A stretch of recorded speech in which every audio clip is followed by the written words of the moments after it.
पुरुषोत्तम मास महात्म कथा अध्याय 22।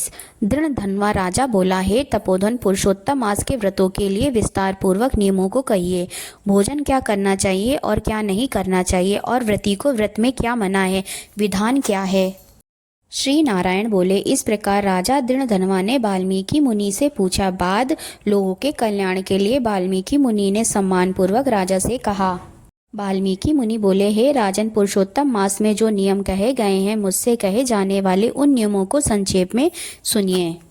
नियम में स्थित होकर पुरुषोत्तम मास में हविष्यान्न भोजन करें। गेहूं, चावल, मिश्री, मूंग, जौ, तिल, मटर, सवा, तिल्ली का चावल, बथुआ, हिमलोचिका, अदरक, काल शाक, मूल कंद, ककड़ी, केला, सेंधा नोन, समुद्री नोन, दही, घी, बिना मक्खन निकाला हुआ दूध, कटहल, आम, हरड़, पीपर, जीरा, सौंठ, इमली, सुपारी, लवली, आंवला, ईख का गुड़ छोड़ इन फलों को और बिना तेल के पके हुए पदार्थ को हविष्य कहते हैं। हविष्य भोजन मनुष्यों को उपवास के समान कहा गया है।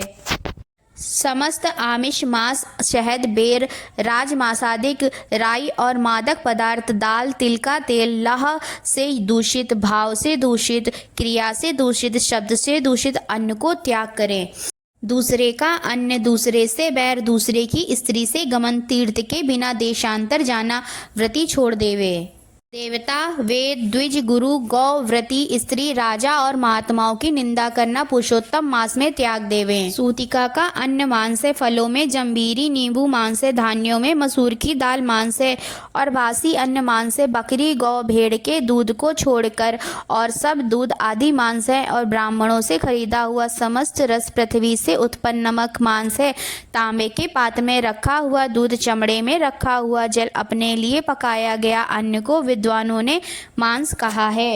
पुरुषोत्तम मास में ब्रह्मचर्य, पृथ्वी में शयन, पत्रावली में भोजन और दिन के चौथे प्रहर में भोजन करें। पुरुषोत्तम मास में रजस्वला स्त्री, अन्य त्यज, मलेच्छ, पतित, संस्कारहीन, ब्राह्मण से द्वेष करने वाला, वेद से गिरा हुआ, इनके साथ बातचीत न करे। इन लोगों से देखा गया और काग पक्षी से देखा गया सूतक का अन्न, 2 बार पकाया हुआ और भूंजे हुए अन्न को पुरुषोत्तम मास में भोजन नहीं करे। प्याज, लहसुन, मोथा, छत्रा, गाजर, नालिक, मूली, शिग्रू, इनको पुरुषोत्तम मास में त्याग देवें। व्रती इन पदार्थों को समस्त व्रतों में हमेशा त्याग करे। विष्णु भगवान के प्रीत्यर्थ अपनी शक्ति के अनुसार कृच्छ्रु आदि व्रतों को करें।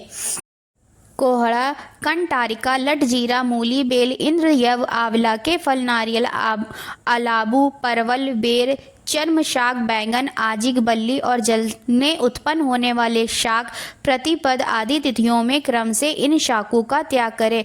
गृहस्थ आश्रमी रविवार को आंवला सदा ही त्याग करे। पुरुषोत्तम भगवान के प्रीत्यर्थ जिन जिन वस्तुओं का त्याग करे, उन वस्तुओं को प्रथम ब्राह्मणों को देखकर फिर हमेशा भोजन करे। व्रती कार्तिक और माघ मास में इन नियमों को करे।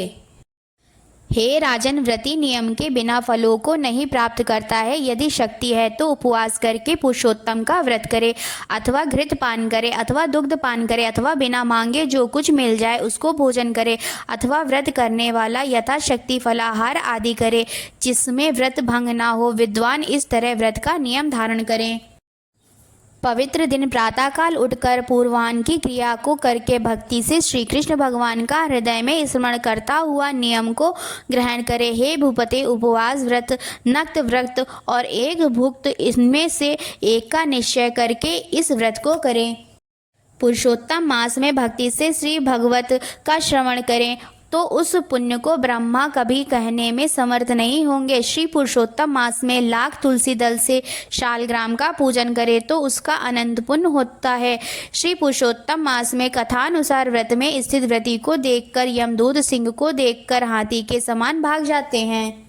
हे राजन, यह पुरुषोत्तम मास व्रत 100 यज्ञों से भी श्रेष्ठ है, क्योंकि यज्ञ के करने से स्वर्ग की प्राप्ति होती है और पुरुषोत्तम मास व्रत करने से गोलोक को जाता है। जो पुरुषोत्तम मास व्रत करता है उसके शरीर में पृथ्वी के जो समस्त तीर्थ और क्षेत्र हैं तथा संपूर्ण देवता हैं, वे सब निवास करते हैं। श्री पुरुषोत्तम मास का व्रत करने से दुष्स्वप्न, दारिद्र्य और कालीय वाचिक, मानसिक पाप ये सब नाश को प्राप्त होते हैं। पुरुषोत्तम भगवान की प्रसन्नता के लिए इंद्रादि देवता पुरुषोत्तम मास व्रत में तत्पर हरि भक्त की विघ्नों से रक्षा करते हैं। पुरुषोत्तम मास को करने वाले जिन जिन स्थानों में निवास करते हैं वहाँ उनके सम्मुख भूत प्रेत पिशाच आदि नहीं रहते। हे राजन, इस प्रकार जो विधि पूर्वक पुरुषोत्तम मास को करेगा उस मास व्रत के फल को यथार्थ रूप से कहने के लिए साक्षात शेष भगवान भी समर्थ नहीं है।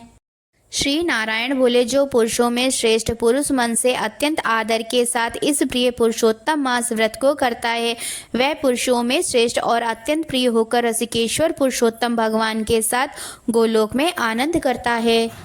ओम नमो नारायणा, ओम नमो भगवते वासुदेवाय। आशा करती हूँ आप सभी को यह वीडियो अवश्य ही पसंद आई होगी। अगर आपको यह वीडियो पसंद आई हो तो प्लीज़ इसे लाइक करें, अपने दोस्तों और परिवार के साथ इसे शेयर करें, हमारे इस चैनल को सब्सक्राइब करें, बेल आइकन दबाना ना भूलें ताकि आगे आने वाली नई नई कथाएँ आपको सबसे पहले मिल सके। कमेंट में हमें अपना सुझाव अवश्य ही दें। राधे राधे।